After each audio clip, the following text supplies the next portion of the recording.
Welcome to the Rimworld mod rundown. We'll be taking a quick look at what you can expect to see from Vanilla Weapons Expanded Non-Lethal. For starters, you'll need to own the additional workshop content, Vanilla Expanded Framework, and Harmony. Only a small mod to cover today, not one that you're ever going to successfully build an entire run around, though feel free to try and prove me wrong on that. Non-lethal weapons adds exactly what you would expect. If you're going to try and make legitimate use of this mod, you'll want to drop enemy death on down chance to 0%, otherwise your non-lethal will still behave quite lethally.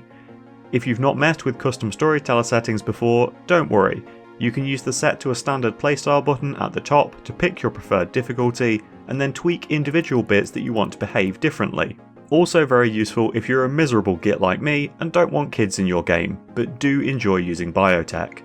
If you don't know the mechanic behind death on downed, it makes the most sense to cover it quickly for this rundown, as I did mention that I was going to do additional mechanics in the Weapon Expanded series.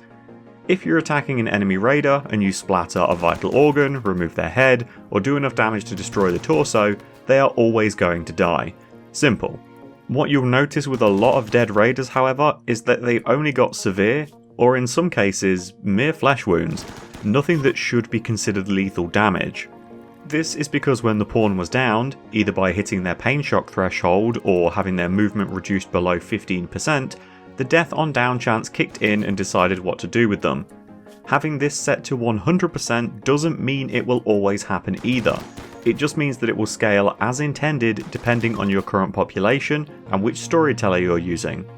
Generally speaking, the larger your population currently is, the more likely enemy pawns are to die outright when knocked down. Certain storytellers really like large colonies and will try and help you pump those numbers up. If you want a big colony, fast, give Peri Persistent a try. Anyway, onto the weapons. You have 6 weapons included with some slightly different effects to normal. The taser gun applies a biblical amount of stun to the target, keeping them incapacitated for over 20 seconds, but dealing absolutely 0 damage. With a very limited range and a 6.6 second cooldown time, if you miss with this, and it's Rimworld, so you will, you'll get to watch as your colonist is beaten to death whilst fumbling with another cartridge to fire. Note that whilst this weapon doesn't apply any actual damage, it can still trigger revenge effects on animals and will piss off any visitors or friendlies you accidentally hit with it. The rubber bullet pistol is one of those magical ranged weapons that totally ignores shield belt mechanics, dealing the perfect combo of ranged blunt. Whilst it does have a very fast aiming time and an equally quick ranged cooldown, this thing is seriously let down by how often enemies just shrug off its teeny tiny damage profile.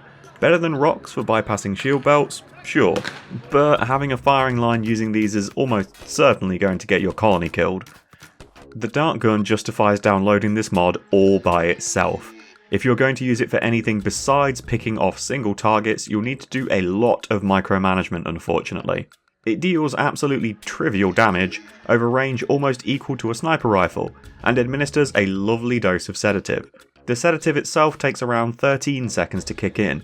Applying another shot from the dart gun will reset the cooldown, so you want to get into the habit of changing targets as soon as you see somebody get hit by the sedative. 3 darts is too much! As this weapon fires sharp projectiles, it's entirely blocked by shield belts, and does so little actual damage that even an army firing darts at a target will not outpace the regeneration rate of a standard ass shield belt. What this gun is absolutely perfect for is manually hunting big game. Megasloths, elephants, rhino, even Thrumbo. Just keep in mind that these animals do have some innate sharp armor, so the dart may simply bounce off. Once you've managed to land a shot, turn tail and run until the sedative kicks in. Then you can simply finish the kill when they're downed and drag them back for a lovely pile of meat and leather. Whilst I don't keep a dart gun equipped on a colonist at all times, I do usually aim to have one stashed somewhere in the colony for occasions like I just mentioned, or having a very safe method of recapturing a prisoner if they try and escape. A little trick with this weapon is also accidentally hitting someone that you really like the look of. By default, this only deals -4 relationship damage with the faction that you hit, but when they fall down from the sedative, they will drop any equipped weapons or items in their inventory. Yes, this works on caravan animals too, but I didn't tell you that. Sure would be a shame if you immediately claimed 3 muffaloes worth of trade goods and managed to gift them back to the caravan owner before they'd fled the map. Huh? The stun baton is a deceptively powerful melee tool. It does very little actual damage, but it can easily stun lock multiple targets providing you're willing to melee juggle like a madman. The baton applies a 15-second stun to the target upon the initial strike, with any subsequent strikes that hit the target that is below 15 seconds of stun remaining, applying more stun to them, to top it up, if you will. This means that large, dangerous, single-entity units are totally at your mercy if you're brave, or stupid enough, to donk it on the head with a stun baton first. The tear gas launcher is a crowd control device that can come in very useful if you're using a long corridor setup and having enemy raiders bunch up behind one another. The gas it produces has a fairly long lifespan for this type of weapon, providing a blinding debuff that at its most potent will double the pain the pawn is currently experiencing, entirely remove their sight stat, and lower their manipulation by 60%. The radius of this gas is also larger than a standard smoke launcher, so it does provide more impact on the battlefield. The tear gas debuff can be stacked with other gases too, like tox gas, which further impairs breathing and causes a large amount of pain. Whilst dedicating 3 pawns to saturate a kill box with a single dose of tear gas and a double hit of tox gas may not seem like the most grisly of concepts, you'd be amazed at how utterly miserable it makes the raiders' stats, giving a standard pawn severe pain, 3% movement, 12% manipulation and 0% sight. Only the most pain-immune xenotypes will have any chance of even moving through that kind of miasma, and even then they'll be swinging or shooting wildly in combat, whilst toxic buildup rapidly occurs thanks to the fart cloud that they're in.